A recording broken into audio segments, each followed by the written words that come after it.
नीरव मोदी का घर समुद्र महल में था, वहां भी तलाशी की गई।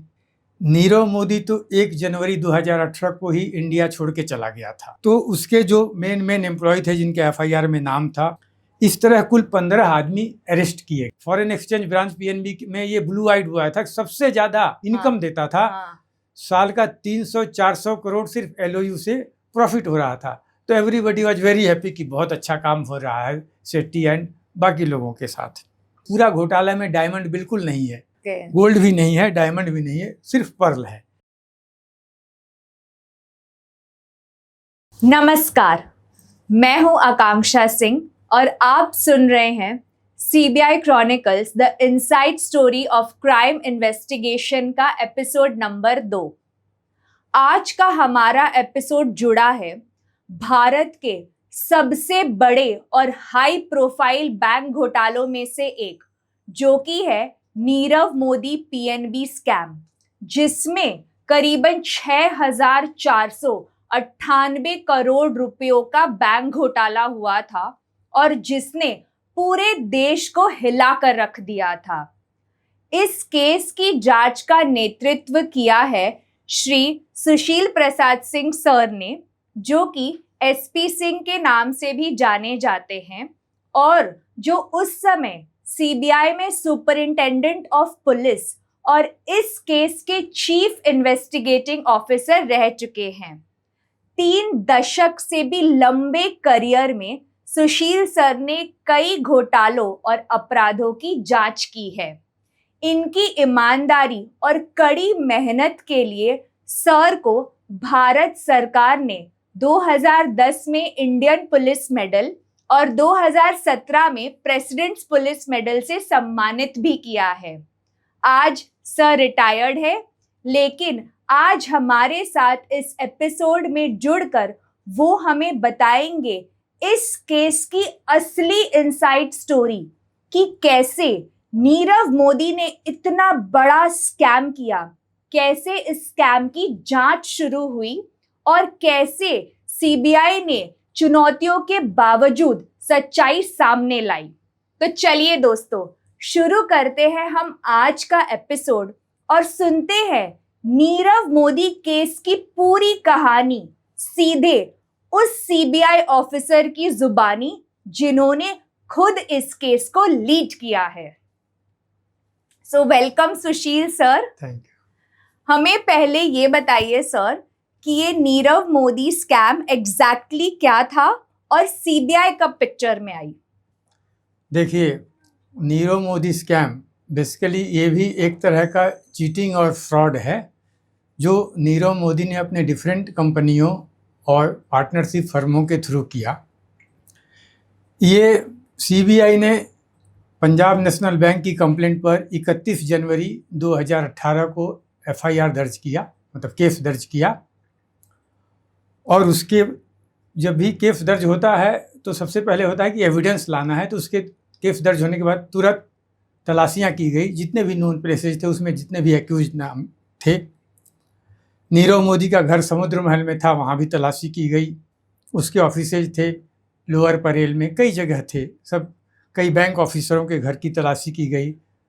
ब्रैडी हाउस ब्रांच जहाँ पर ये फ्रॉड हुआ था वो फ्लोरा फाउंटेन के पास है, वहाँ पर भी तलाशी की गई।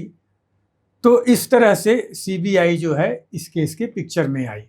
अच्छा, तो सर हमें बताइए कि एलओयू क्या होता है? हाँ, देखिए, जब भी कोई इंपोर्ट एक्सपोर्ट होता है तो उसमें फॉरेन एक्सचेंज इन्वॉल्व होता है, तो इनको ट्रेड क्रेडिट्स बोलते हैं। तो हमारा कोई एक्सपोर्टर है या इंपोर्टर है, जनरली जो इंपोर्ट करेगा वो एक्सपोर्ट भी करेगा।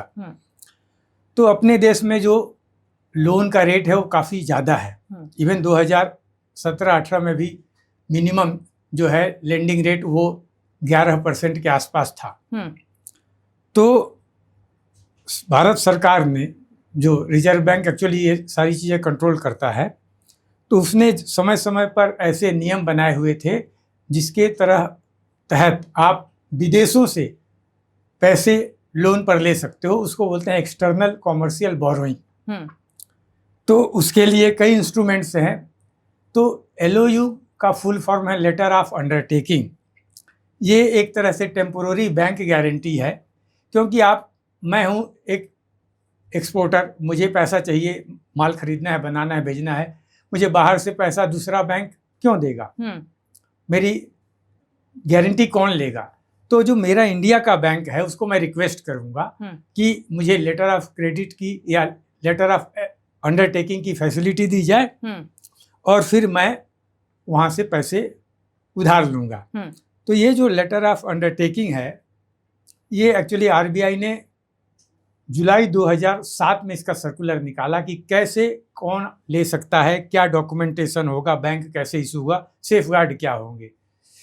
और उसके बाद उसमें नए नए सर्कुलर्स आए, लेकिन उसमें मेन ये था कि 2 ही कंडीशन थे उसके। एक 100% कोलैटरल होगा। अगर मुझे 100 करोड़ का एलओयू चाहिए तो मुझे 100 करोड़ या तो एफडीआर रखना होगा, कैश बैंक में रखना होगा, या सिक्योरिटी देनी पड़ेगी, और नहीं तो सैंक्शनड लिमिट होगी। तो जब सैंक्शनड लिमिट भी बैंक देता है तभी कोलैटरल देता है। तो इस तरह से था, तो ये बहुत सेफ, लेकिन उसका मिसयूज इस केस में किया गया। अच्छा, तो सर आप इस केस के चीफ आईओ कब और कैसे बने, और जब आपको ये केस मिला तब नीरव मोदी के बिजनेस की क्या स्थिति थी? देखिए, नीरव मोदी तो 1 जनवरी 2018 को ही इंडिया छोड़ के चला गया था। तो जब तलाशी हुई तो नीरव मोदी नहीं मिला। उसकी वाइफ अमेरिकन सिटीजन है, उसके बच्चे, ये लोग तो अमेरिका में रहते थे, तो कोई मिला नहीं। समुद्र महल में बस नौकर वगैरह थे। जब हमारी टीम तलाशी करने गई तो वहाँ एक्चुअली बाबा जी पूजा कर रहे थे। तो इस तरह से जो है नीरव मोदी पहले ही भाग गया। तो उसके जो मेन एम्प्लॉय थे जिनके एफआईआर में नाम था, और कुछ बैंक ऑफिसर जिनका प्राइमा फेसी कनाइवेंस था, बैंक ने ही नाम दिया था, इस तरह कुल 15 आदमी अरेस्ट किए गए। अच्छा, ठीक है जी। और 15 आदमी अरेस्ट करने के बाद जो लोग भागे हुए थे उनका लुकआउट सर्कुलर निकाल दिया गया। वो भी एक इन्वेस्टिगेशन का हिस्सा है। लुकआउट सर्कुलर का मतलब कि अगर वो इंडिया में है और भाग रहा है तो इमिग्रेशन वाले उसको एयरपोर्ट पर पकड़ लेंगे, और अगर बाहर से इंडिया में आ रहा है तभी वो पकड़ा जाएगा, क्योंकि वो सिस्टम में दिखता है। तो इस तरह से तलाशी हो गई, इन्वेस्टिगेशन चालू हुआ, लोग अरेस्ट हो गए, उनका जो है इंट्रोगेशन वगैरह शुरू हुआ। और अब अपना कानून ये है कि अगर आप अरेस्ट कर लेते हैं और 7 साल से कम सज़ा है तो आपको 60 दिन में चार्जशीट करना है, नहीं तो उसको स्टैट्यूटरी बेल मिल जाता है, अर्थात उसको छूट जाएगा, बेल पर वो छूट जाएगा। और अगर 10 साल से ऊपर सजा है तो 90 दिन में चार्जशीट करना है। तो इसमें प्रिवेंशन ऑफ करप्शन एक्ट भी था जिसमें 10 साल तक की सजा है। 409 आईपीसी अर्थात criminal breach of trust by public servant था, तो इसमें 90 डेज था। तो इसलिए एक बहुत चैलेंज था कि इतने बड़े केस में जो जब बैंक ने टोटल अपना हिसाब किताब किया, उन्होंने इंटरनल इंक्वायरी की, तो करीब ये 6,498 करोड़ का पाया गया कि बैंक को लॉस हो रहा है। अर्थात लॉस इन द सेंस कि इतनी लायबिलिटी हो गई बैंकों को, जो बाहर से पैसा आया था उन बैंकों को ये पैसा देना पड़ेगा। तो इस तरह से ये काफ़ी चैलेंजिंग था, जिसको आपको हम लोगों ने किया पूरा जी। तो ये लेमैन्स लैंग्वेज में एग्जैक्टली क्या था ये स्कैम? देखिए, तो मैंने आपको बताया कि लेटर ऑफ अंडरटेकिंग में 2 कंडीशन है, या तो उसको लिमिट रहेगी, लिमिट में कोलैटरल रहेगा, या वो सिक्योरिटी दे देगा, एफडीआर है, कैश है, या कुछ मान लीजिए उतना गोल्ड रख दिया उसके खिलाफ, तो फुल्ली सिक्योर्ड है ये। लेकिन यहाँ क्या हुआ, जब 2007 में आ गया, तो जहाँ तक नीरव मोदी का सवाल है, नीरव मोदी ने एक फायर स्टार ग्रुप बनाया था। फायर स्टार नाम की 2 कंपनियां थी उसकी, और एक फर्म थी डायमंड सारस। तो फायर स्टार में उसने डिफरेंट बैंकों से लोन ले रखे थे, कैश क्रेडिट, टर्म लोन वगैरह। बट ये जो फर्म थी, सबके अकाउंट रेडी हाउस में ही थे, फर्म में उसने कोई लोन वगैरह कुछ नहीं लिया था, कभी कभी ओवरड्राफ्ट लेता था। और 2007 से पहले बहुत नॉर्मल ट्रांजैक्शंस थी, और भी बहुत सी इसकी कंपनी और फर्म के वहाँ रेडी हाउस में अकाउंट थे। ये एलओयू का सर्कुलर आरबीआई का आने के बाद इन्होंने पहले एलओयू का नियम है कि 20 करोड़ से ऊपर का एक एलओयू नहीं होगा, ठीक है ना। वो एक मतलब सेफ गार्ड था। तो पहले इन्होंने अपना एफडीआर दिए, उसके बाद एलओयू लिए। ये सिलसिला 2-4 महीने इन्होंने चलाया, फिर इन्होंने वहाँ पर सेटिंग कर लिया और फिर इन्होंने बोला कि आप एलओयू इशू कर दो, जब पैसा आ जाता है तो उसको एज कोलेटरल ले लो। तो वो शुरू हुआ, ये चलता रहा 2010 तक। 2009 में जो ब्रांच हेड आ गया तो उसको ये मालूम था कि ये हो रहा है, कि कोलेटरल बाद में हो रहा है। 2010 में एक ये सेट्टी आ गया जो ये फॉरेन एक्सचेंज देखता था। वो क्लर्क्स में भर्ती हुआ था। एक्चुअली एक न्यू बैंक ऑफ इंडिया बोल के बैंक था जिसका पीएनबी में समवेयर 96-97 में मर्जर हुआ था, तो उसी का एम्प्लॉय था और वहाँ भी वो न्यू बैंक ऑफ इंडिया में फॉरेन एक्सचेंज में ही काम करता था। तो इसलिए वो फॉरेन एक्सचेंज विजार्ड, भाई ये तो फॉरेन एक्सचेंज का मास्टर है, तो उसको ला दिया यहाँ। अब आपको ये बता दें कि हर बैंक में डेजिग्नेटेड ब्रांच होती है जिसको ऑथराइज डीलर बोलते हैं, एडी ब्रांच, वही फॉरेन एक्सचेंज में डील करेगा। सारी ब्रांचेज नहीं करेंगी, जैसे हम लोगों का जहाँ अकाउंट है they may not be foreign exchange. तो ब्रैडी हाउस में फॉरेन एक्सचेंज होता था, एडी ब्रांच था और 150 फॉरेन एक्सचेंज ब्रांच पीएनबी में ये ब्लू आइड हुआ था। सबसे ज्यादा इनकम देता था। साल का 300-400 करोड़ सिर्फ एलओयू से प्रॉफिट हो रहा था। तो एवरीबडी वाज वेरी हैप्पी कि बहुत अच्छा काम हो रहा है सेट्टी एंड बाकी लोगों के साथ। तो जब सेट्टी जी आ गई तो 2010 में वैसा ही चलता रहा, पैसा जब आ जाएगा तो कोलेटरल होगा। मार्च 2011 से इसने क्या किया, हाँ इससे पहले मैं आपको बता दूं, अब जब एलओयू इशू होता है तो एक स्विफ्ट बोलकर सिस्टम है, इंटरनेशनल मैसेजिंग सिस्टम है, बहुत सिक्योर्ड है। तो स्विफ्ट से ही ये मैसेज जाएगा।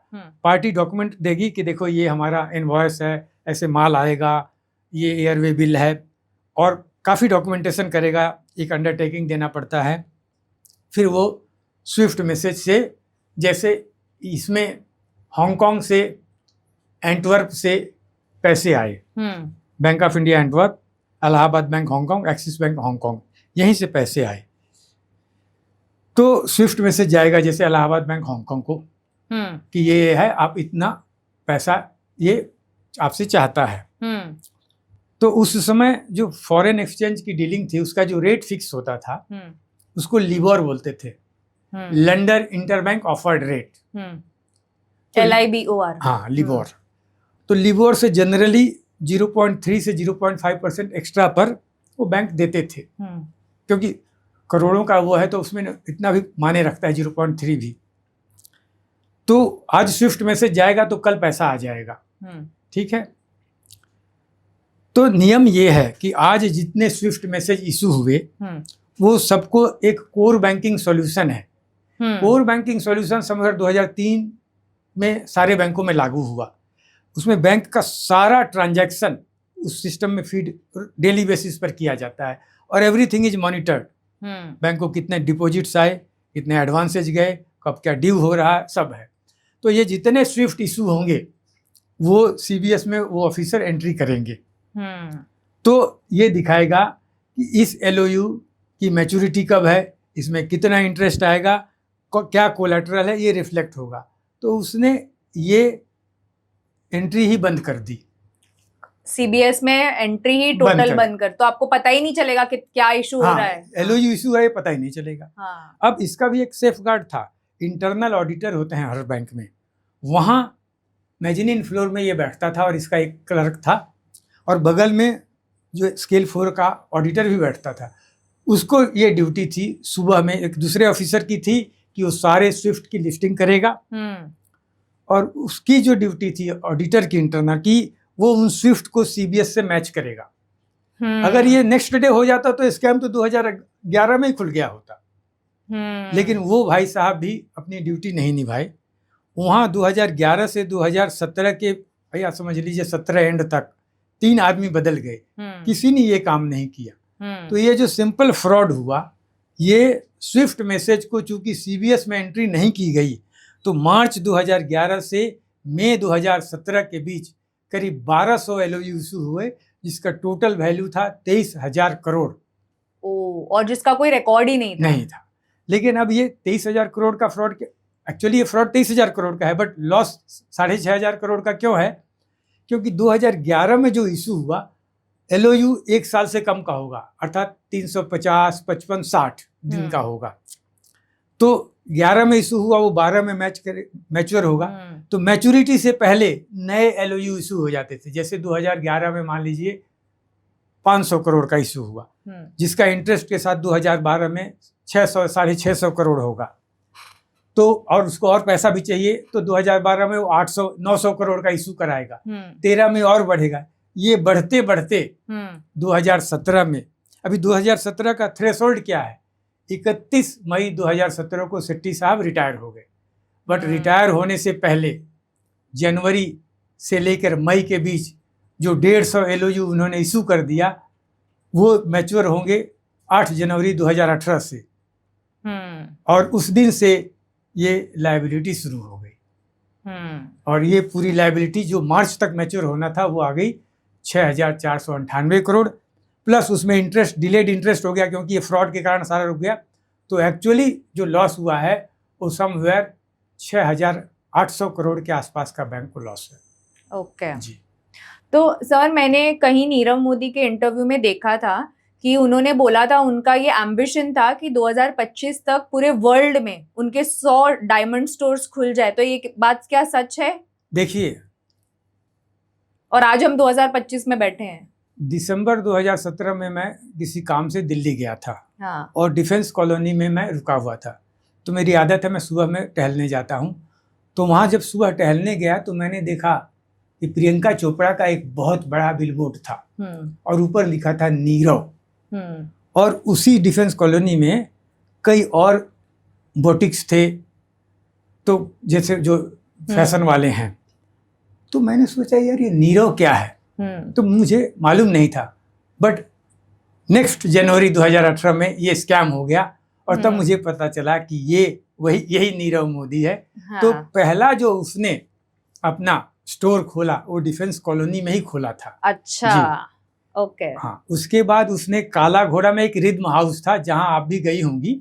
जब हम बम्बई में 90 में आए तो फेमस था, वहाँ इंटेलेक्चुअल्स आते थे, वहाँ सारे म्यूजिकल सिस्टम, तब कैसेट चलता था, ये सब मिलते थे। आइकॉनिक बिल्डिंग थी, वो इसने खरीद लिया था। वहाँ इसका ज्वेलरी स्टोर था, जहाँ सिर्फ अपॉइंटमेंट से आप जा सकते हैं, आप ऐसे वॉक इन नहीं कर सकते। अच्छा जी।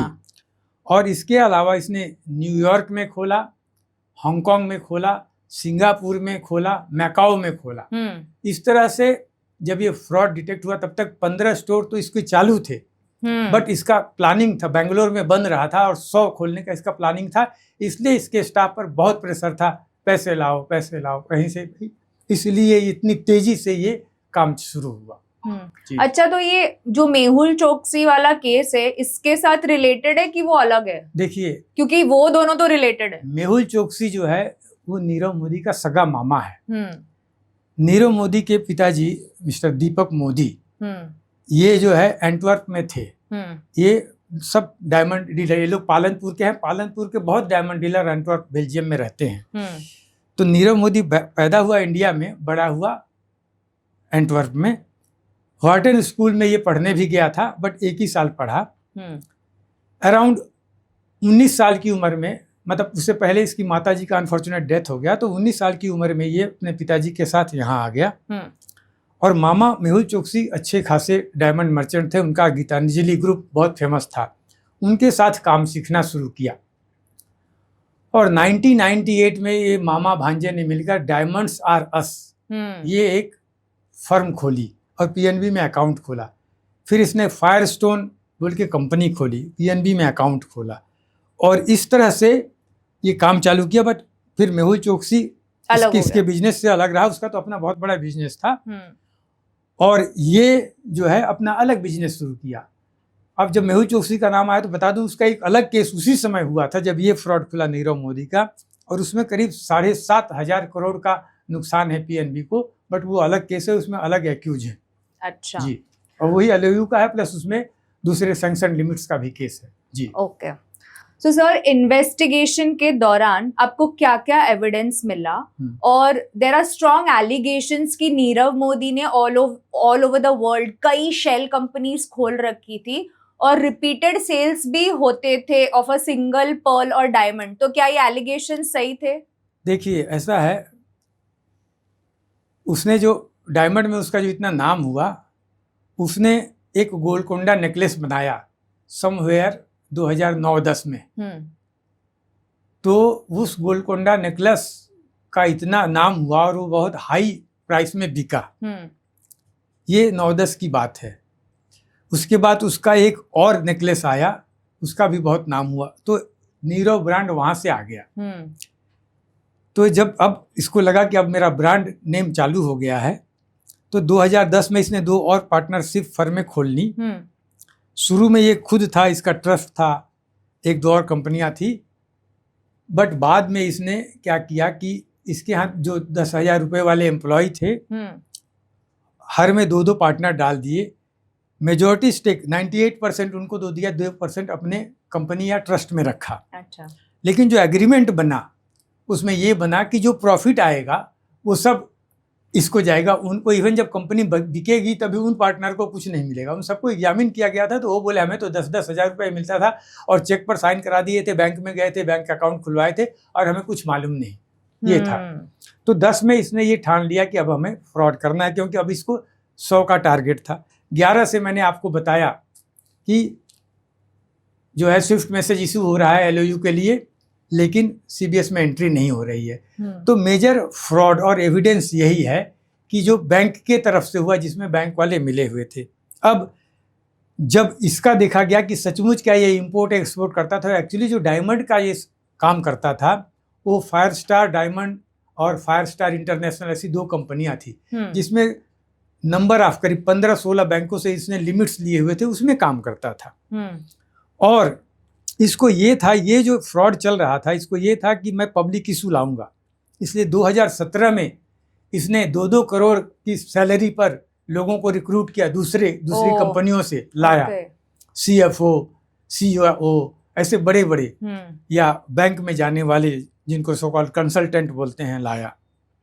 इसका रेड हेयरिंग प्रोस्पेक्टर भी फायर स्टार इंटरनेशनल का बन चुका था और जो वैल्यूएशन थी उसके हिसाब से इसको था कि हमको कम से कम 8,000 करोड़ आ जाएगा, तो मैं ये 6,500 करोड़ पूरा कर दूंगा। ऐसा उसका प्लान रहा होगा जो हम लोगों ने विजुअलाइज किया, क्योंकि करीब 450 के आसपास में वो शेयर लिस्ट करवाने वाला था। बट समहाउ उसका ये सेबी में कहीं ना कहीं अटक गया, तो मतलब सेबी के थ्रू पास थ्रू नहीं हो पाया और इसको भनक लग गई कि शायद मेरा ये रुक जाएगा। इसलिए 2017 में ही कुछ छोटे छोटे कंट्रीज हैं, वो इन्वेस्टमेंट पर सिटीजनशिप देते हैं। तो इस तरह के जो लोग हैं उनको इसकी बहुत नॉलेज है। जैसे मेहुल चोकसी ने एंटीगुआ की सिटीजनशिप ले ली, तो उसको तो मिल गया। इसने भी ट्राई किया, जो हमें इन्वेस्टिगेशन में पता चला कि इसने ट्राई किया था। न्यूजीलैंड के पास एक छोटा सा आइलैंड है वनवातुआ, मतलब कंट्री है, वहाँ सिर्फ 2 करोड़ रुपए में सिटीजनशिप मिलता है, इन्वेस्टमेंट सिटीजनशिप। लेकिन उसमें क्या है कि उस कंट्री वो लिखता है इंडिया को, भाई इनके खिलाफ कोई केस है, क्लियरेंस मांगता है, तो उसका क्लियरेंस यहाँ से नहीं गया, बॉम्बे पुलिस से।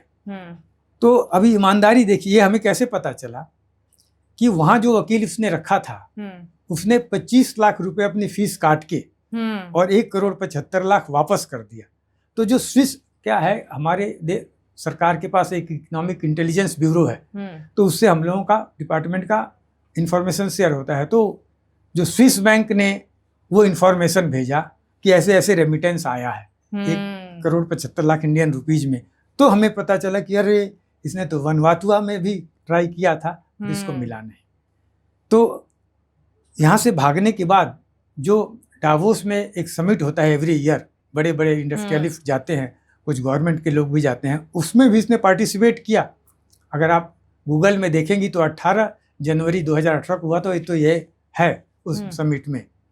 बट बेसिकली ये बाहर भागा, पहले बेल्जियम गया, जो हम लोग को इन्फॉर्मेशन है, और वहाँ से भागते हुए फिर ये अमेरिका वगैरह जाके, अमेरिका में इसने 3 कंपनियां खोली हुई थी जो बाद में वहाँ बैंकरप्ट हो गई, बिक गई। और जो है फिर ये अल्टीमेटली लंदन में आके छुप गया। और दूसरा एक बता दूं कि 2015 में मेडिसन स्क्वायर में इसने बहुत बड़ा फंक्शन किया था। वहाँ हु झू जो है बॉलीवुड और हॉलीवुड के बुलाए थे, वहां से इसका ब्रांड और ज्यादा आगे बढ़ गया। जी, जो नेटफ्लिक्स के डॉक्यूमेंट्री में भी दिखाया है कि मेडिसन स्क्वायर में हॉलीवुड के भी कई एक्टर्स आए थे। जी जी बिल्कुल। अच्छा, वो क्या स्टोरी है जो ये सिंगल ब्रेसलेट बनाता था बांगड़ी, और उसका भी बड़ा इंटरेस्टिंग है। वो अपने बोला सेल कंपनी है। इसने क्या किया, इसकी बहन और जीजा हांगकांग में बिजनेस करते हैं, ठीक है, उनका अपना बिजनेस है, बट इसने हांगकांग में अपने यहाँ से कुछ एम्प्लॉय हांगकांग और यूएई में भेज दिए, उनको वहाँ बैंक अकाउंट वगैरह खुला के वहाँ कंपनियों में डायरेक्टर बना दिया या शेयर होल्डर बना दिया, माइनॉरिटी वाला। तो इस तरह हांगकांग और यूएई में कंपनियां खुल गई। अब जैसे हांगकांग की एक कंपनी है, वहाँ से ये दिखाएगा कि मैं पर्ल इंपोर्ट कर रहा हूँ। ये पूरा घोटाला में डायमंड बिल्कुल नहीं है, अच्छा, सिर्फ पर्ल है। ओके, गोल्ड भी नहीं है, डायमंड भी नहीं है, सिर्फ पर्ल है। तो ये जैसे दिखाया कि हम 1 टन पर्ल इंपोर्ट कर रहे हैं। जनरली 1 टन तो नहीं होता था, कभी 500 किलो 600 किलो मान लीजिए किया। जो वहाँ से इनवॉइस आता था वो ये था कि हम आपको बेच रहे हैं, इसका आप नेक वो बांगड़ी बना के मतलब ब्रेसलेट बनाइए। ब्रेसलेट ही बनते थे, बहुत ही इंटरेस्टिंग ब्रेसलेट था वो, बड़ा ही यूनिक तरीके से खुलता था। ब्रेसलेट हमको ही आप बेचेंगे। अर्थात एक कंपनी ने पहले पर्ल बेचा, और यहाँ की जो ये 3 फर्में हैं, डायमंड सारा, सोलर एक्सपोर्ट और एक और फर्म, ये उसको ही फिर ये बना करके भेजेंगे। तो सूरत में इसका SEZ था, जहाँ मोस्टली औरतें थी, वहाँ पर जो है ये आता था और इसके बाद ये वहाँ बनता था। तो वो भी बड़ा यूनिक था। हम लोगों ने ये इन्वेस्टिगेट किया कि भाई वहाँ पर बिजली कितना कंजम्पशन होता है, उसमें चांदी का पतला वो लगता है, तार लगता है, वो कितना खरीदा गया, कितने एम्प्लॉय थे। तो एक्चुअली करीब 18-20 औरतें थी। उन्होंने बोला कि हम तो बांगड़ी बनाते हैं, और वो बहुत आसान था, पर्ल में छेद होता ही है, उसमें वो जो है तार को लपेट करके उसका एक खोलने वाला लॉक सिस्टम बना देना है। अब ये एक कंपनी से पर्ल आ गया, इंपोर्ट हुआ, फिर एक्सपोर्ट भी हो गया। अब क्या करेगा, हांगकांग की जो एक कंपनी है वो उस बांगड़ी को बेच देगी यूएई की बी कंपनी को। यूएई की बी कंपनी क्या करेगी, उसको जो है काट के, और पर्ल अब यहाँ से एक नया जाएगा डिमांड कि हमको पर्ल चाहिए बी कंपनी से। बी कंपनी इनवॉइस बनाएगा कि ठीक है हम आपको भेज रहे हैं, और आप फिर इसका बांगड़ी बना के हमें भेजेंगे। तो इस तरह जो ये लुका छुपी का खेल ये चलने लगा, और अपनी कंपनियों में घुमा रहे हैं। और सेम करीब 3000 किलो ही पर्ल थे, वही घूमने लगे। और ये 2011 से 2017 तक वही पर्ल घूमने लगे, और सेम एक ही मोडस ऑपरेंडी थी कि पर्ल आएगा, बांगड़ी बनेगी और चला जाएगा, और फिर वहाँ से कभी हांगकांग से होगा, कभी यूएई से होगा, ये स्वैप होता रहेगा। तो इसलिए जो बाद में यूएई में भी इन्फोर्समेंट डायरेक्टरेट वगैरह ने किया, तो वहाँ पर वो सारा सिस्टम मिला है, बैंक अकाउंट्स तो मिले ही हैं, प्लस कंप्यूटर वगैरह बहुत चीज़ें। तो इसका एक भाई अमेरिका में रहता था, नेहल, जो कि इसमें एक्यूज है, उसने नष्ट भी कर दिए थे। इसका दूसरा भाई एंटवर्प में रहता है, निशाल, वो भी एक्यूज है इस केस में। तो इस तरह से ये घोटाला, तो उन लोगों को जब ये केस दर्ज हो गया तो इन एम्प्लॉयज़ को उसने कायरो भेज दिया। अच्छा, काफ़ी दिन, आप समझ लो जनवरी तो करीब फरवरी एंड तक इनको भेज दिया, और वो बेचारे वहाँ पड़े रहे। जून में उनको आने दिया। तो जब वो आए तो उनको इंट्रोगेट हम लोगों ने भी किया था, एनफोर्समेंट डायरेक्टरेट किया था, तो उन्होंने ये सारी कहानी बताई कि ये कैसे होता था। जी, ओके। तो सर हमें बताइए, इस केस में आपने टोटल कितने लोगों को अरेस्ट किया? देखिए, इस केस में 15 लोग अरेस्ट हुए थे। उसमें कुछ बैंक एम्प्लॉय थे और कुछ नीरव मोदी के एम्प्लॉयज थे, ठीक है ना। और ये केस में इनका 14 दिन का रिमांड होता है, वो चलता रहा। 14 दिन पुलिस कस्टडी रहती है, उसके बाद जुडिशियल कस्टडी हो जाती है, फिर ये जेल चले गए। इवन जेल में भी इनको इंट्रोगेट किया जाता था। और जैसा कि मैंने आपको बताया कि इसमें 90 दिन 15 मई को पूरे हो रहे थे।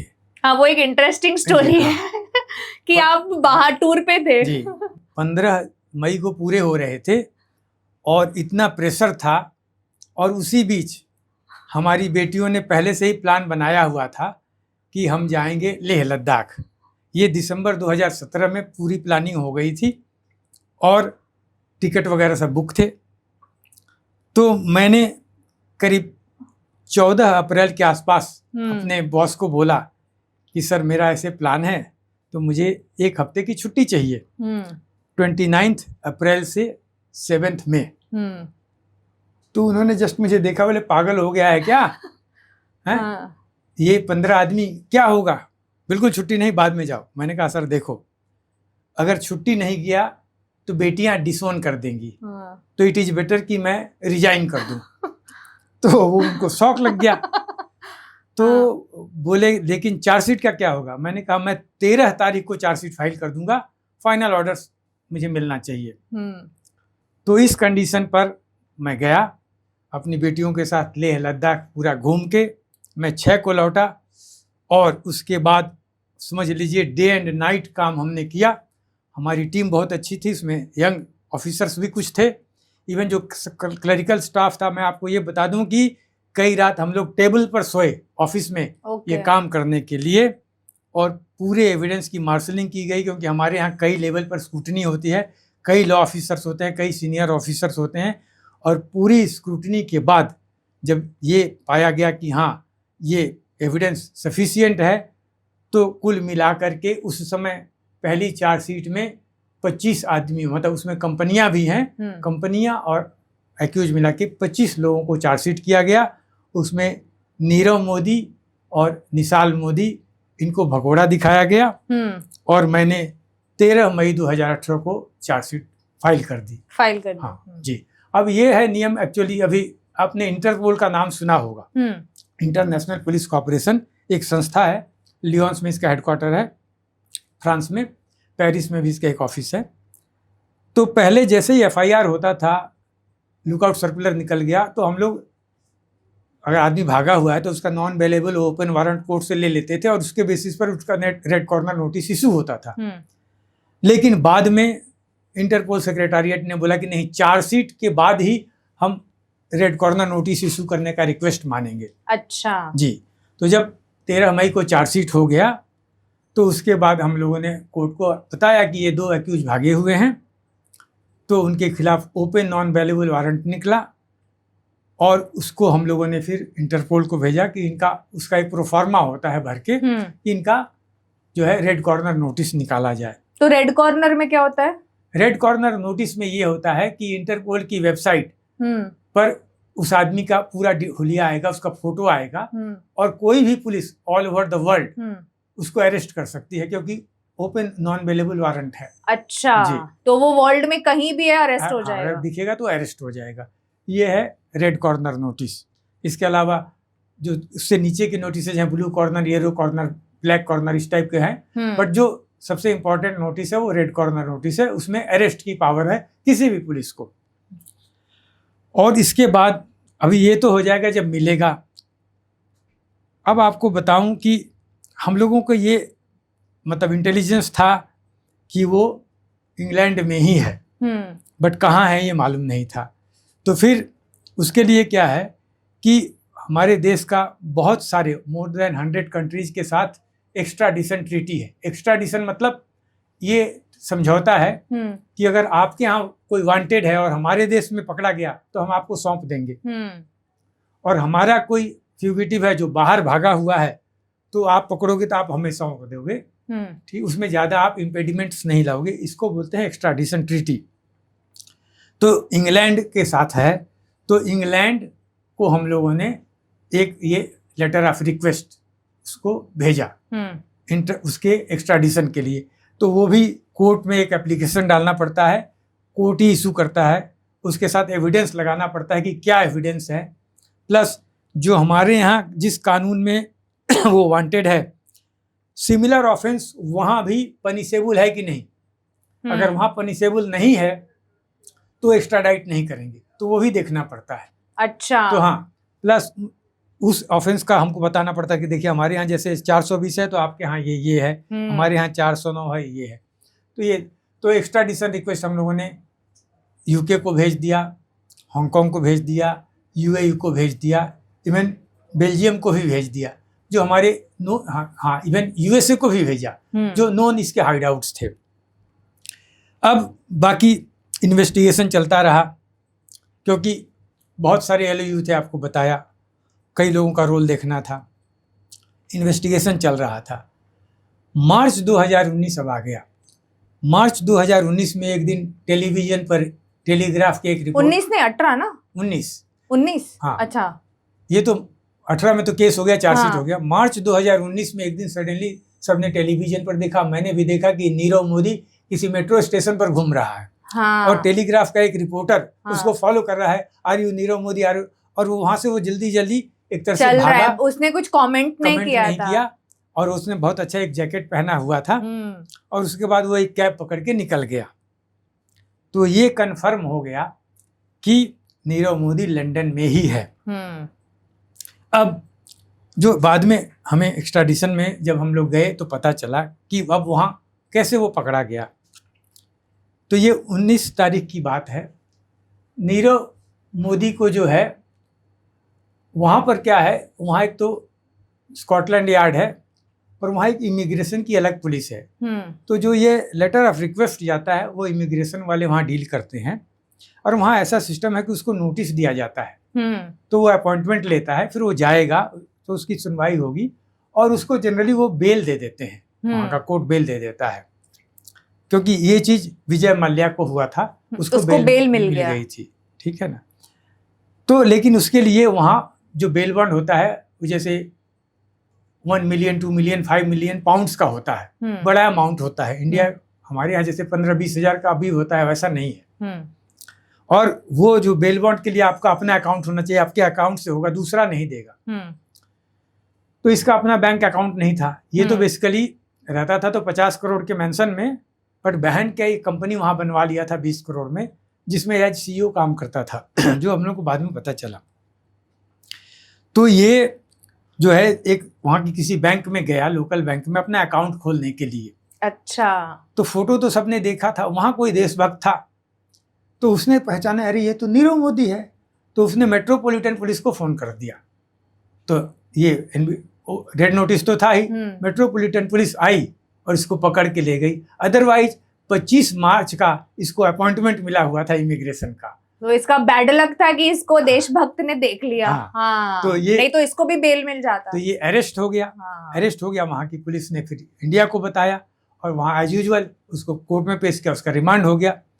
फिर जो है 29 मार्च से यहाँ की टीम गई, इसका एक्स्ट्राडिशन प्रोसीडिंग शुरू हुआ, और मैं भी 2 बार वहाँ गया हुआ हूँ। वहाँ का जुडिशियल सिस्टम बहुत अच्छा है वैसे, और ये तो वांड्सवर्थ जेल में रखा गया था, तो वीडियो कॉन्फ्रेंसिंग से इसको भी कनेक्ट करते थे। हम लोग कोर्ट में बैठते थे, जैसे वहाँ है 10 का मतलब आपको 10 बजने में जब 5 मिनट रहेगा तो कोर्ट में जाने देंगे, लिमिटेड लोगों को जाने देंगे, एकदम जज साहब 10 बजे आ जाएंगे, और कोई नॉइज नहीं, सुनवाई होगी और डिसीजन भी होगा। तो इस तरह से सुनवाई होते होते अल्टीमेटली इसकी एक्स्ट्राडिशन का ऑर्डर हो गया। एक्स्ट्राडिशन का ऑर्डर हो गया, वहाँ की होम सेक्रेटरी साइन भी करने वाली थी, पर इसने अपील कर दिया। फिर हाई कोर्ट में सुनवाई हुई, ये टाइम पर बेल डालता गया, वो रिजेक्ट होता गया। हाई कोर्ट में इसका बेल रिजेक्ट हुआ। हाई कोर्ट में इसका एक्स्ट्राडिशन रिक्वेस्ट भी कंफर्म हुआ। फिर इसने वहाँ की सुप्रीम कोर्ट में जाने के लिए इसको हाई कोर्ट से ही परमिशन लेना पड़ता है। वहाँ ये सिस्टम है, आप कोई भी जैसे यहाँ उठ के चला जाता है, इंडिया में तो कोई भी चला जाता है, वैसा नहीं है। हाई कोर्ट ने इसको सुप्रीम कोर्ट जाने का परमिशन नहीं दिया, तो एक तरह से इसका एक्स्ट्राडिशन के खिलाफ जो अपील है वो तो खारिज हो गई। तो इसका एक्स्ट्राडिशन जो है वो होगा, मतलब जो ऑर्डर है वो एग्जिस्ट करता है। हाँ। अभी लास्ट इसने जो बेल डाला था मई 2025 में 11वीं बार, हाँ। वो भी रिजेक्ट हो गया है, तो ये जेल में ही है। बट जो ऐसा सुनने में आया है, अगेन इसका कोई ऑफिशियल कंफर्मेशन नहीं है, कि अब इसने असाइलम मांगा है कि वहीं पर कि हमें, हमारे खिलाफ जो है ये पॉलिटिकली मोटिवेटेड केस है, हमारे साथ वहाँ प्रोसिक्यूशन होगा, हमें परेशान किया जाएगा, तो हमें यहाँ असाइलम। बट वो वहाँ की गवर्नमेंट ने भी कंफर्म नहीं किया है, यहाँ की भी नहीं किया है, बट वो वहीं पड़ा हुआ है। ये पोजीशन है उसके एक्स्ट्राडिशन की। जी अच्छा, वो क्या था उसका एक्चुअली प्ली क्या है, लेकिन यहाँ की जेल में क्यों नहीं आना चाहता? हाँ, ऐसा है कि जनरली क्या है, इंटरनेशनल लेवल में ह्यूमन राइट्स को बहुत ज़्यादा तवज्जो दिया जाता है। ह्यूमन राइट्स वायलेशंस को वो लोग बहुत सीरियस मानते हैं, और अगर उनको ये रहेगा कि ह्यूमन राइट्स वायलेशंस हो रहा है तो वो एक्स्ट्राडाइट नहीं करते हैं अक्यूज को। तो उसने ये बोला है कि यहाँ मेरे साथ जो है अन्याय होगा, मेरे साथ मारपीट भी हो सकती है, यहाँ की जेल कंडीशंस बहुत ही इनह्यूमन है, ओवर क्राउडेड है, तो यहाँ पर जो है प्लस मेरे को हेल्थ के प्रॉब्लम्स हैं, तो मुझे वहाँ प्रॉपर मेडिकल फैसिलिटीज़ नहीं मिलेगी। इसके लिए देखिए हमारा जो बॉम्बे का आर्थर रोड जेल है, वहाँ एक काफ़ी बड़ा, आप समझ लीजिए may be around 500 square feet का एक बैरक है, 1 BHK ऑलमोस्ट, 1 BHK से ज़्यादा, हाँ, कारपेट एरिया में, हाँ, बहुत बड़ा है, जिसमें बड़ी बड़ी खिड़कियाँ हैं, वेंटिलेशन की सुविधा, क्योंकि अंग्रेज़ों का जेल है, जो उसकी सीलिंग है मुझे लगता है 20 फुट से ज़्यादा ऊंची है, उसको बनाया गया, उसको पूरा रिनोवेट किया गया, उसके चारों तरफ उसको वॉक करने की जगह बनाई गई, वो योगा कहाँ करेगा, ये सब करके, और उसकी वीडियो बना करके हम लोगों ने कोर्ट में पेश किया है लंदन में कि ये इसको इतनी सुविधाएं दी जाएंगी। हाँ, प्लस कि वो अकेला भी नहीं रहेगा, उसके साथ कोई दूसरा इनमेट भी रहेगा, तो ताकि वो लोनली ना फील करे। तो हाँ, इतनी सारी चीजें करने के बाद ही तब उसका एक्स्ट्राडिशन वहाँ कन्फर्म हुआ है। तो ये जेल वीडियो भी बहुत कॉस्टली हुआ आई थिंक मुझे लगता है करीब 12 लाख रुपए खर्चा हो गए थे जेल वीडियो बनाने के लिए कई बार सरकार का, क्योंकि उसको आपको 2 मिनट से 2.5 मिनट के अंदर रखना है, प्लस उसमें सब कुछ आना चाहिए, तो उसका कितनी बार एडिटिंग हुई, और जो अपना फिल्म डिवीजन है उसके थ्रू हम लोगों ने बनवाया था। अरे बाप रे, 12 लाख रुपया का जेल वीडियो गया है सुविधाएं दिखाने के लिए। हाँ, बिल्कुल बिल्कुल। और अभी जो मैंने पेपर में पढ़ा है कि अभी लंदन की 4 आदमियों की टीम आई थी, अब उन्होंने तिहाड़ जेल का भी इंस्पेक्शन किया है, और वहाँ भी सरकार ने दिखाया है कि देखिए अगर यहाँ भी रखेंगे तो यहाँ इतनी सारी सुविधाएं हैं, क्योंकि उन्होंने कुछ न्यूज़पेपर कटिंग्स दिखाया कि देखो तिहाड़ में तो ये होता है, एक्सटॉर्शन होता है, गैंग वार होता है, बहुत कुछ, तो वो भी हुआ है, तो चल रहा है, प्रोसेस चालू है जी। अच्छा, ये जो बैंक एम्प्लॉइज अरेस्ट हुए थे उनकी किस हद तक इन्वॉल्वमेंट थी, क्योंकि नेटफ्लिक्स की डॉक्यूमेंट्री में 2 बैंक एम्प्लॉइज को दिखाया गया है, आई थिंक एक क्लर्क लेवल थे और एक डिप्यूटी मैनेजर थे जो शेट्टी हैं, तो ये क्या फुल पार्टिसिपेशन था, अपनी मर्जी से कर रहे थे या किसी के दबाव में आके कर रहे थे, या इन्हें कुछ इंसेंटिव्स मिल रहा था? देखिए ऐसा है कि जैसे मैंने बताया शेट्टी तो 2010 से था, स्केल 1 ऑफिसर था, डिप्टी मैनेजर में स्केल 1 था, जो उसके नीचे क्लर्क था वो लड़का तो सिर्फ 3 साल की नौकरी थी, उसकी पहली पोस्टिंग थी, और एक्चुअली पहली पोस्टिंग वाले को फॉरेन एक्सचेंज में देना भी नहीं चाहिए था। तब ये डेलिबरेट है, इसको ये तो ऐसा कोई एविडेंस तो आया नहीं कि किसने उसको क्यों पोस्ट कर दिया, बट उसको पहली जॉब पहला पोस्टिंग उसको वहां दे दिया। और तो उसका ये कहना था कि देखिए मैं तो कुछ जानता ही नहीं था, और आपको बता दूं बैंक में सिस्टम बहुत अच्छा है, जैसे वॉल्ट है, 2 चाबियां रहेंगी 2 ऑफिसरों के पास, इसी तरह इसमें एलओयू में मेकर और चेकर का सिस्टम था। मेकर माने एक बनाएगा तो वो क्लर्क बनाएगा, जो डॉक्यूमेंट है उसके बेसिस पर वो डाटा फीड करेगा, और चेकर मतलब सेट्टी साहब वो उसको चेक करेंगे, फिर वो यस हो जाएगा, उसके ऊपर वाला ऑफिसर करेगा। अब सेट्टी साहब तो फॉरेन एक्सचेंज विजार्ड थे, तो इसने डॉक्यूमेंट आया, सेट्टी साहब को मालूम है ये डॉक्यूमेंट क्या है, हाँ, ये बदमाशी हो रही है, क्योंकि उनको पहले से मालूम है, ये तो बाद में आया। अब इस लड़के से जो बाद में पकड़ा गया था, उससे पहले भी जो लड़के थे वो भी सेट्टी साहब के अंदर काम करते थे, वो तो एक्यूज भी बने हैं। अच्छा, वो भी बने हैं एक्यूज, जो भी वो मेकर थे सब एक्यूज बने हैं, तो वो भी ऐसे ही बना रहे थे।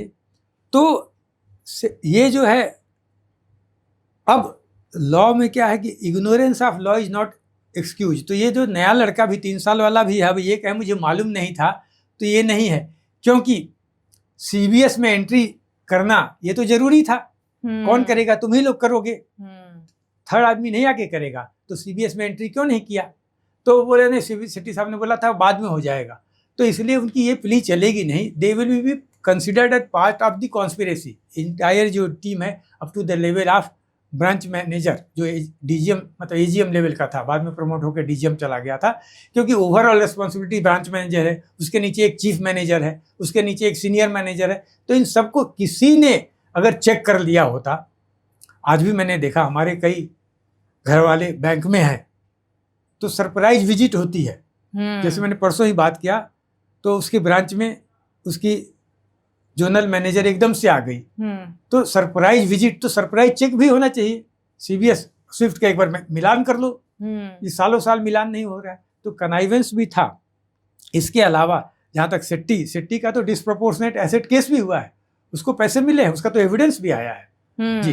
प्लस एक दूसरा ऑफिसर था, उसके घर से ये नीरव मोदी ने कुछ ज्वेलरी दिए हुए थे डायमंड के, वो बरामद हुए हैं, सिक्के बरामद हुए हैं, एविडेंस क्विड प्रो को का भी आया है जी। क्योंकि ये जो क्लर्क थे उन्होंने नेटफ्लिक्स में अपना इंटरव्यू दिया है कि मुझे तो कुछ पता ही नहीं था। आई थिंक वो 3 महीना जेल में भी थे। हाँ, मोर देन कोई भी आदमी 6 महीने से पहले तो रिलीज नहीं हुआ, और कई लोग, नीरव मोदी के कई एम्प्लॉई तो मुझे लगता है 2-2.5 साल तक जेल में, 1-2 को तो सुप्रीम कोर्ट से जमानत मिली है। तो ये जो क्लर्क था वो तो बहुत यंग था, तो आपने उसको सरकारी विटनेस नहीं बनाया? नहीं, वो सरकारी विटनेस बनने का सवाल नहीं है। एक तो सरकारी विटनेस आप ऐसे नहीं बना सकते। सरकारी विटनेस का जनरली जो क्राइटेरिया है कि he should know maximum and his involvement should be minimum, तो ये तो थ्रेशोल्ड में ही था।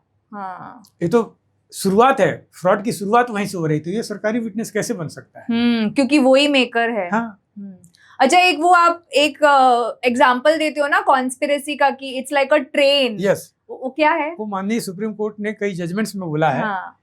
कि कॉन्स्पिरेसी का कोई डायरेक्ट एविडेंस नहीं रहेगा। हम यहाँ बैठे हैं, क्या बात कर रहे हैं, बाहर वाले को क्या पता है? ठीक है, तो कॉन्स्पिरेसी जो है सर्कमस्टांसेज, चेन ऑफ इवेंट से इन्फर की जाती है। तो सुप्रीम कोर्ट ने ये बोला है कि conspiracy is like a running train, so some of the conspirators will be in the train from the originating stations. Correct. Some of them will deboard and some new conspirators will board. So at the end of the crime, whoever was part of that journey, they are all conspirators. चाहे वो किसी भी station पे चढ़े हो या उतरे हो, अगर उनकी इन्वॉल्वमेंट आती है तो। अब कॉन्स्पिरेसी ये तो एक हो गया। तो देखिए, ये जो चेन ऑफ इवेंट्स है, डॉक्यूमेंट्स आए, चलो उनको मालूम नहीं है कि ये पर्द घूम रहा है, बट डॉक्यूमेंट्स तो आए।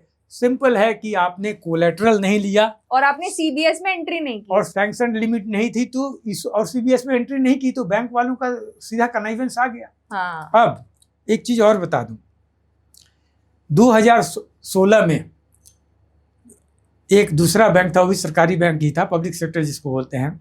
वहाँ एक होनहार ऑफिसर था जिसने 250 करोड़ का LOU का फ्रॉड किया। सारे पैसे अपने परिवार के अकाउंट में समवेयर कोई किसी विदेश कंट्री में भिजवा दिए और परिवार के साथ भाग गया।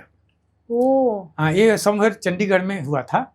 तो उसके बाद RBI ने सर्कुलर निकाला कि अब वो डायरेक्ट ये चीज नहीं बताया, नाम नहीं लिया, बट बताया कि सिस्टमेटिक फेलियर हो रहा है स्विफ्ट में और CBS के इंटीग्रेशन में, तो आप इसको इंटीग्रेट करो। इंटीग्रेट करो मतलब जैसे ही स्विफ्ट में एंट्री हुई, CBS में अपने आप एंट्री आ जाए, वो सॉफ्टवेयर लाओ। अच्छा, ऑटोमेटिक अपने आप आ जाएगी, ये मैनुअल डालने की जरूरत नहीं है।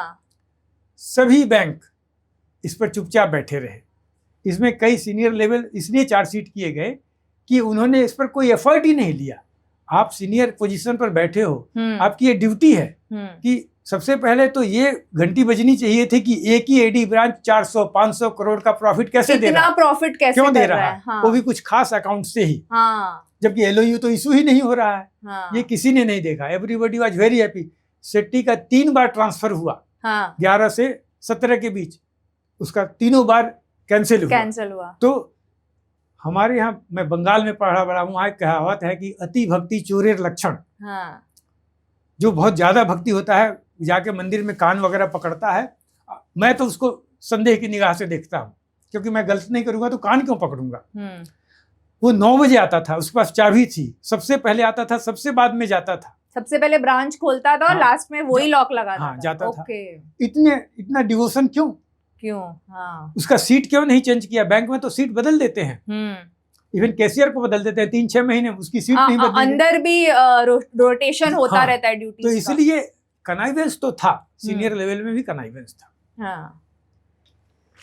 तो ये जो LOU थे, ये जो इतना मिसयूज हुआ specially PNB Brady house branch में, तो RBI ने उसके लिए कुछ रेगुलेशंस अब लाए। आपको बताता हूँ, तो 16 के बाद RBI ने कई सर्कुलर निकाले, किसी ने इंटीग्रेट नहीं किया।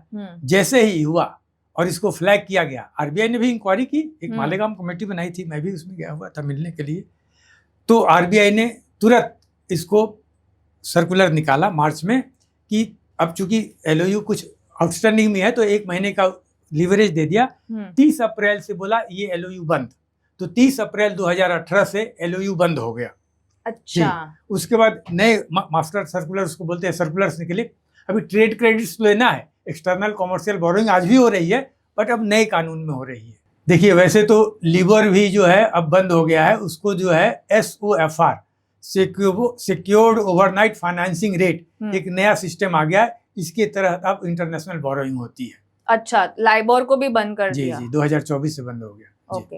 अच्छा सर, हमें ये बताइए कि इस केस का डायमंड इंडस्ट्री पर क्या प्रभाव पड़ा? देखिए उस समय हम लोगों ने इवन जो डायमंड का एसोसिएशन है वो BKC में ही है, जो डायमंड बोर्ड्स बोलते हैं, वहाँ के सेक्रेटरी बड़े बड़े ऑफिस बेयररों को बुलाया था, उनसे भी मीटिंग की थी। बहुत ज़्यादा सेटबैक आया। अच्छा। बैंकों ने बिल्कुल फाइनेंस करना बंद कर दिया, इसको सबसे लोअर कैटेगरी में डाल दिया कि मतलब सबसे रिस्की फाइनेंस ये डायमंड इंडस्ट्री को बना दिया। तो एकदम से डायमंड इंडस्ट्री पर बहुत बड़ा सेटबैक आया। बैंकों ने फाइनेंस करना बिल्कुल ही ऑलमोस्ट बंद कर दिया था सभी बैंकों ने। ओके। जी और धीरे धीरे फिर RBI के नए गाइडलाइंस आए, उसके तरफ फिर ये इंडस्ट्री ने रिकवर किया। तो ये जो सूरत में जो डायमंड फैक्ट्रीज थे वो सब टोटल बंद हो गए, वो वर्कर्स? मैंने अपने कैरियर में बहुत सारे बैंक फ्रॉड किए हैं, 92 का स्कैम भी किया है। मैंने देखा ये जो 2 मामा भांजों ने किया, इनका पूरा बिजनेस बंद हो गया total. Okay. Total business. Surat का SEZ खत्म, मेहुल चोकसी का, हैदराबाद के पास कहीं SEZ था जिसमें 500 एम्प्लॉय काम करते थे, उसमें काफी हैंडीकैप थे, सब जॉबलेस हो गए। ओके जी। और सर हमें ये बताइए कि आज की डेट में इस केस की क्या स्थिति है? देखिए आज की इस डेट में क्या है कि इसका ट्रायल चल रहा है। काफी अभी टोटल ऑलमोस्ट 32 एक्यूज हो गए हैं 3 चार्जशीट में। तो ट्रायल चल रहा है। ट्रायल में ऑफकोर्स चूंकि बहुत डॉक्यूमेंट्स हैं, विटनेसेज हैं, तो उसमें टाइम लगेगा। एक्यूज सभी बेल आउट हो गए हैं, क्योंकि मैंने आपको बताया कि बहुत से लोग सुप्रीम कोर्ट से 1-2 आदमी गए, बाकी कोई 6 महीना 8 महीना 2 साल में बेल आउट हुए। वो तो कानूनी प्रक्रिया है। तो ऐसा है इस केस की स्थिति। अच्छा, जो क्लर्क था उसके लिए आपने थोड़ा ट्राई किया था ना कि उसकी सजा थोड़ी कम हो जाए, वो भी एक स्टोरी है ना? आपने थोड़ा सा नहीं, देखिए जब मैंने उसको इंट्रोगेट किया, जब बेल आउट हुआ, तो मैं बहुत भावुक हो गया था। वो बीटेक है, वो बीटेक पढ़ा हुआ लड़का, और मेरे बच्चे जैसा था वो। देखिए मुझे अभी भी मैं भावुक हो रहा हूँ। मुझे पर्सनली एज SP सिंह मुझे बहुत दुख है कि उसको सेट्टी जैसे इतने सीनियर, सेट्टी तो रिटायर हो गया ना, मतलब वो अपने बेटे को उसने फंसा दिया। बट उसको बचाने का नहीं है, मैं अपनी ड्यूटी करता हूँ। ड्यूटी में मुझे एक ही डंडे से सबको हाँकना है, और अगर एविडेंस है तो मुझे चार्जशीट करनी ही है। बट कहीं ना कहीं तो वो एक ह्यूमन इमोशनल आ ही जाता है। उसको फंसा दिया गया क्योंकि उसका तो करियर ही खत्म हो गया। उसके जो सीनियर्स थे उसको बर्बाद कर दी। So thank you so much Sushil sir, आज आप हमारे इस एपिसोड में आए, आपने हमें इतना नॉलेज दिया, एंड आई एम श्योर ये नेटफ्लिक्स की डॉक्यूमेंट्री में भी इतना नहीं बताया गया है जितना आप, ऑब्वियसली आपने इस केस को खुद लीड किया है। तो it was a very inspiring and knowledgeable episode, so thank you so much. So दोस्तों, ये था हमारा आज का episode on the Nirav Modi PNB scam. अगर आपको ये एपिसोड अच्छा लगा तो हमें लाइक, शेयर और सब्सक्राइब जरूर करिए, और हमें कमेंट सेक्शन में जरूर बताइए कि आपको ये एपिसोड कैसा लगा। सो thank you so much for watching.